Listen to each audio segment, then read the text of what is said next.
ಹಿಂದೆ ವಾಣಿಜ್ಯ ಇಲಾಖೆಯಲ್ಲಿ ಆಯುಕ್ತರಾಗಿದ್ದಂಥ ಮಾಜಿ ಆಯುಕ್ತರುಗಳೇ, ಮಾಧ್ಯಮದ ಗೆಳೆಯರೇ,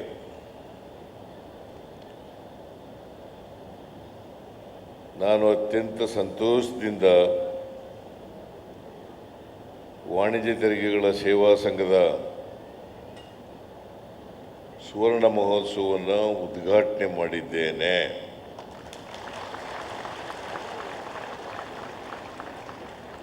ನಿಮ್ಮ ಸಂಘ 1974ನೇ ಇಸ್ವಿನಲ್ಲಿ ಪ್ರಾರಂಭ ಆಯಿತು. ಅಂದರೆ ನಾನು ಈ ಇಲಾಖೆಯ ಮಂತ್ರಿ ಆಗೋದಕ್ಕಿಂತ ಮುಂಚಿತವಾಗಿ.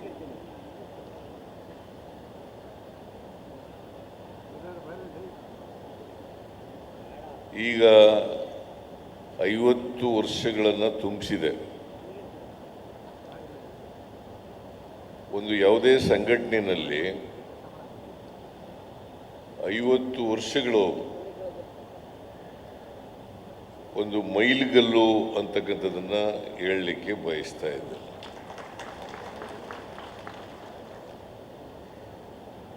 ಈ 50 ವರ್ಷಗಳಲ್ಲಿ ಅನೇಕ ಸಂಘದ ಅಧಿಕಾರಿಗಳ ಕ್ಷೇಮ ಅಭಿವೃದ್ಧಿಯನ್ನು ಮಾಡ್ತಕ್ಕಂಥ ಪ್ರಯತ್ನವನ್ನು ಮಾಡಿದ್ದೀರಿ. ಅದಕ್ಕಾಗಿ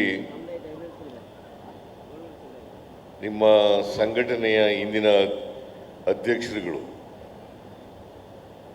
ಹಾಗೂ ಪದಾಧಿಕಾರಿಗಳು ಅವರಿಗೆಲ್ಲರಿಗೂ ಕೂಡ ಧನ್ಯವಾದಗಳನ್ನು ಹೇಳಲಿಕ್ಕೆ ಬಯಸ್ತಾ ಇದ್ದೇನೆ.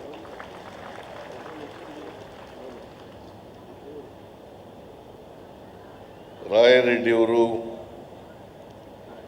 ಬಹಳ ಸುದೀರ್ಘವಾಗಿ ಭಾಷಣ ಮಾಡಿದ್ದಾರೆ.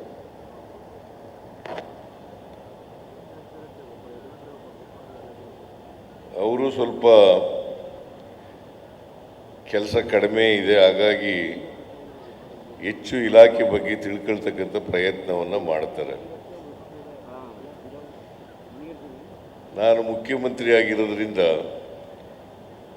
ಅವರು ಸಮಯ ಕೊಡೋಷ್ಟು ನಾನು ಕೊಡಲಿಕ್ಕೆ ಆಗೋದಿಲ್ಲ. ಹಾಗಾಗಿ ಅನೇಕ ವಿಚಾರಗಳನ್ನು ನಿಮ್ಮ ಮುಂದೆ ಪ್ರಸ್ತಾಪ ಮಾಡಿದ್ದಾರೆ.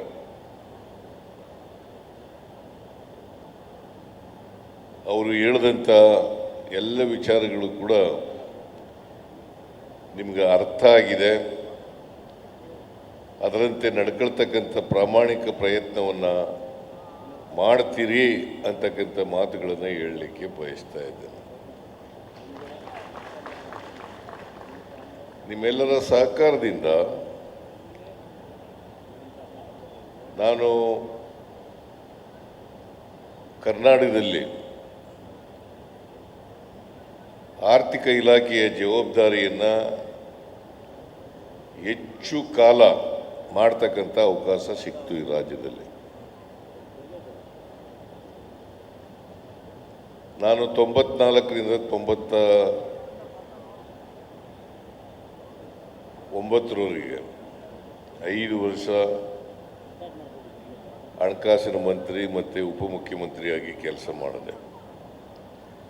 ಮತ್ತು 2024-25 ಸುಮಾರು 1 ವರ್ಷ 3 ತಿಂಗಳುಗಳ ಕಾಲ ಉಪಮುಖ್ಯಮಂತ್ರಿಯಾಗಿ ಹಣಕಾಸಿನ ಮಂತ್ರಿಯಾಗಿ ಕೆಲಸ ಮಾಡ್ತಕ್ಕಂಥ ಅವಕಾಶ ಸಿಕ್ಕಿತ್ತು. ಮತ್ತೆ 2013ರಲ್ಲಿ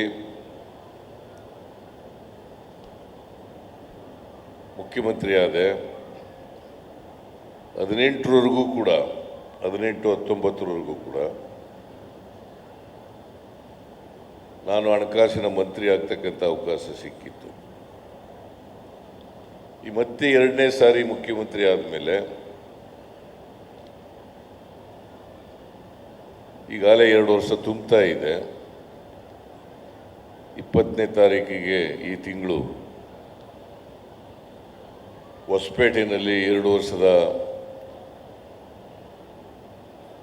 ಸಮಾವೇಶವನ್ನು ಏರ್ಪಾಡು ಮಾಡ್ಕೊಂಡಿದ್ದೀವಿ. ನಾನು ಮೊದಲು ಮುಖ್ಯಮಂತ್ರಿ ಆದಾಗ ಈಗಾಗಲೇ ರಮೇಶ್ ಕುಮಾರ್ ಹೇಳಿದ್ರು, 2800 ಕೋಟಿ ರೂಪಾಯಿ ಇತ್ತು. ಇವತ್ತು ಕಳೆದ ವರ್ಷ ಸುಮಾರು 1,03,000 ಕೋಟಿ ರೂಪಾಯಿಗಳನ್ನ ತಲುಪಿದ್ದೀವಿ ನಾವು.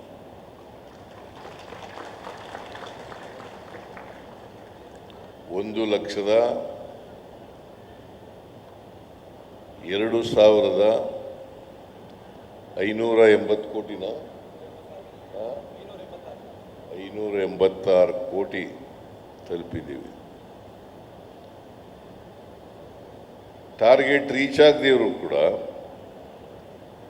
ಉತ್ತಮ ರೀತಿಯಲ್ಲಿ ನೀವೆಲ್ಲ ಕೆಲಸ ಮಾಡೋದ್ರಿಂದ ಇಷ್ಟು ಹಣವನ್ನು ಖರ್ಚು ತೆರಿಗೆ ವಸೂಲು ಮಾಡಲಿಕ್ಕೆ ಸಾಧ್ಯ ಆಯಿತು.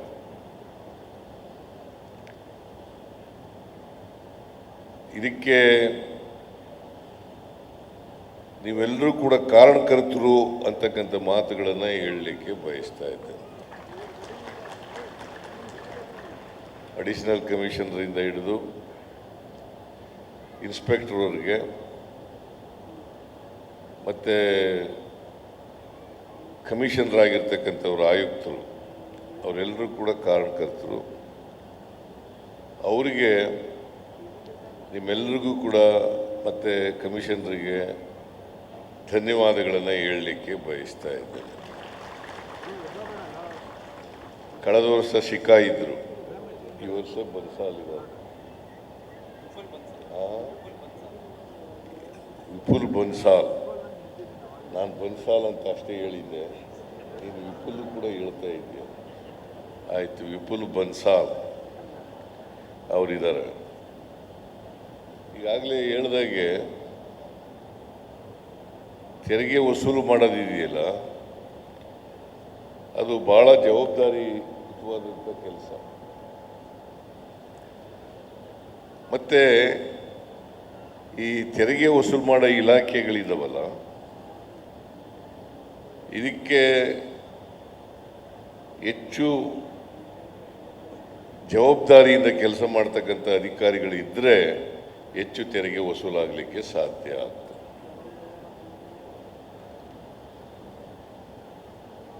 ಅದರಲ್ಲೂ ವಾಣಿಜ್ಯ ತೆರಿಗೆ ಇದೆಯಲ್ಲ, ಎಲ್ಲ ತೆರಿಗೆಗಳಿಗಿಂತ ಹೆಚ್ಚು ಬರ್ತಕ್ಕಂಥದ್ದು ವಾಣಿಜ್ಯ ಇಲಾಖೆಯಲ್ಲಿ.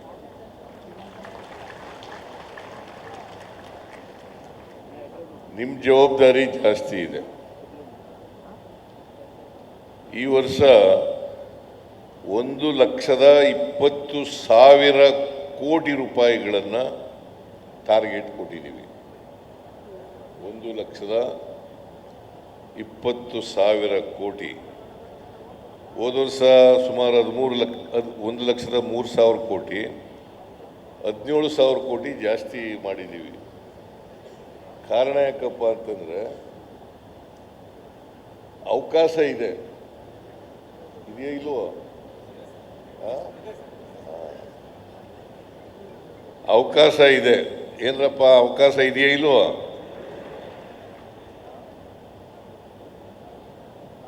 ನಮ್ಮ ಈ ವರ್ಷದ ಬಜೆಟ್ಟು 4,09,000 ಕೋಟಿ. 4,09,000 ಕೋಟಿ. ಕಳೆದ ವರ್ಷ 3,71,000 ಕೋಟಿ ಇತ್ತು. ನಾವು 3,71,000 ಕೋಟಿ